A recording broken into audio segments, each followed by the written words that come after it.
నమస్తే అండి. సో మాధురి రాథోడ్ గారు రిటర్న్ కేసు పెట్టినట్టు వార్తలు వస్తున్నాయి. సో ఏం చెప్తారు ఈ ఇష్యూ గురించి? అది అసలు పెట్టాల్సింది ఈశ్వర్ సాయి మీద కేసు. పెన్లాం మీద ఎందుకు పెట్టిందో నాకు ఇంకా అర్థమైతలేదు. ఏ పెన్లామైనా భర్త ఒక అమ్మాయితో అట్లా దొరికిందంటే ఏ వైఫ్ కూడా అగ్రీ చెయ్యదు. ఫస్ట్ థింగ్ ఎవరు అగ్రీ చేస్తారు? కాకపోతే క్యారెక్టర్ని జడ్జ్ చేసింది, క్యారెక్టర్ని అన్నది లైక్ కొన్ని వర్డ్స్ లూజ్ అయింది వాళ్ళ వైఫ్, దానికి రాంగ్. ఇప్పుడు ఈ మాధురి రాథోడ్ది ఎంతైతే మిస్టేక్ ఉందో ఈ ఈశ్వర్ సాయిది కూడా అంతకన్నా ఎక్కువ మిస్టేక్ ఉంది. ఇప్పుడు ఈయన మ్యానిపులేట్ చేయకపోతే ఆమె ఎందుకు మ్యానిపులేట్ అవుతుంది అనేసి నేను అంటున్నా. ఎందుకంటే ఆమెకున్న రెప్యుటేషన్ వేరు, మాధురి రాథోడ్కి ఆమెకున్న ఫాలోయింగ్ వేరు, ఆమెకున్న బయట ఫ్యాన్ బేసే సపరేట్ వేరు. అట్లాంటి అమ్మాయి ఇప్పుడు ఈ ఈశ్వర్ సాయికే ఇదైంది అని అంటే వాడు ఎంత మ్యానిపులేట్ చేసి ఆ అమ్మాయిని ఎంత ఇది చేస్తే ఆ అమ్మాయి అక్కడ దాకా వెళ్ళింది.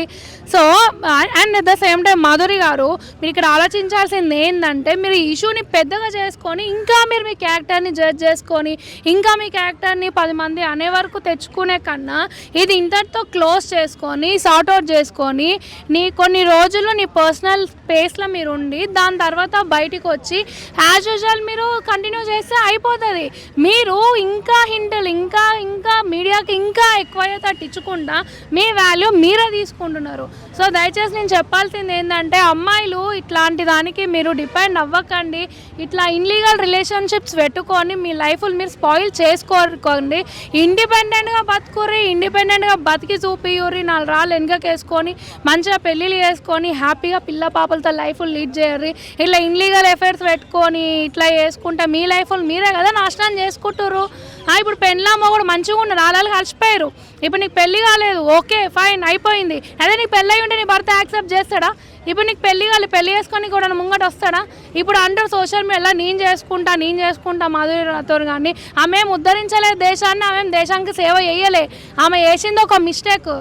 ఆ మిస్టేక్ వల్ల ఎంతమంది ఇదవుతారు మీరే చెప్పరు. ఇప్పుడు వాళ్ళ బాబు పెట్టుకొని చేసిన తర్వాత ఆమె ఫోన్ కూడా గుంజుకున్నారంట. మరి అవును, మరి అసలు గుంజుకోలే సెకండరీ. ఆ వీడియోలో అయితే లేదు. ఎలిగేషన్స్ వేస్తుర్రు, నోటికి ఎంత వస్తుంది ఎలిగేషన్స్ వేస్తుర్రు, వేసుకొని దొరికిందా దొరకలే whatever. But wife react అవ్వడంలో తప్పు లేదు. బట్ మాధురి గారిని క్యారెక్టర్ జడ్జ్ చేయడము, ఆమెకి హెచ్ఐవి ఉందనడం, ఉందనడము, ఆమె అనడము ఇవనేది అయితే రాంగ్ అని నేను చెప్తా. ఇప్పుడు ఎంతైతే వాళ్ళ అమ్మాయిది తప్పు ఉందో అంతేకన్నా తప్పు ఈ ఈశ్వర్ సాయిది ఉంది. ఇలా ముగ్గురిని కలిసి పోలీస్ స్టేషన్లు ఇయ్యుర్రి, ఇలా ముగ్గురికి కావాల్సిన కౌంటింగ్ వాళ్ళే చూసుకుంటారు. అంటే ఈ ముగ్గురులో ఎవరిపైన చర్యలు తీసుకోవాలంటారు మీరు? చర్యలు ముగ్గురిపై తీసుకోవాలా, ముగ్గురిది తప్పు ఉంది. ఆ అమ్మాయిని అట్లా ఇప్పుడు హస్బెండ్ ఒక ఇండస్ట్రీలో ఫోక్ ఇండస్ట్రీలో డాన్సర్ అన్నప్పుడు భయం అనేది ఉండాలి. ఇప్పుడు నా భర్త కావాలి ఎంత తప్పు చేసినా అన్నప్పుడు నువ్వు అక్కడనే అగ్రి కావాలా. ఎవరితో ఇప్పుడు వచ్చి this is want we want this is want ఓ పెద్ద అచీవ్ చేసింది, ఆమె ఏదో ఒక సాధించింది, గిన్నీస్ వరల్డ్ అన్న లెవెల్ ఇచ్చేసింది, చేసి కాంట్రవర్సీ అండ్ ఇంక ఇది చేయడం అనేది ఎంతవరకు కరెక్ట్ అది వాళ్ళకే తెలియదు. మరి వీడియో తీస్తున్న అమ్మాయి విశాల్ అబ్బా విశాల్ అంటే విశాల్ మాట గుర్తుకొస్తుంది సీరియస్లీ. విశాల్ ఎవరమ్మా అసలు? ఆ విశాల్ ఎవరు చెప్పురు నాకు, ఏమైతాడు నీకు? అదే జడ్జి చేసిందని మోడు విశాల్ అని ఇది చేస్తారు కదా. అసలు విశాల్ ఎవరు మరి?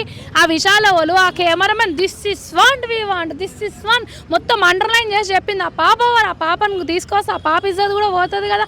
ఏదున్నమ్మా జర ఇండిపెండెంట్గా బతుకుర్రమ్మా. ఇవనేది లస్ట్ అనేది సడన్ ఏజ్ వరకు బాగుంటుంది. కెరియర్కి క్యారీ ఫార్వర్డ్ చేస్తే బొక్క పడిపోతుంది. ఇట్లా మీ లైఫ్లు మీరు నాశనం చేసుకోకూరి. ముఖ్యంగా అబ్బాయిలు ఇంట్లో పెళ్ళిళ్ళు చేసుకొని చక్కగా పిల్ల పాపలతో మంచిగా ఉండి మీ ప్రొఫెషనల్ లైఫ్ని ఎంజాయ్ చేయాల్సింది పోయి ఇదంతా ఎందుకమ్మా? కెరియర్లు ఎందుకు గుర్చిపించుకుంటారు? మంచిగా బతకొచ్చు కదా. అంతా ఏం మెసేజ్ ఇస్తారు సొసైటీకి?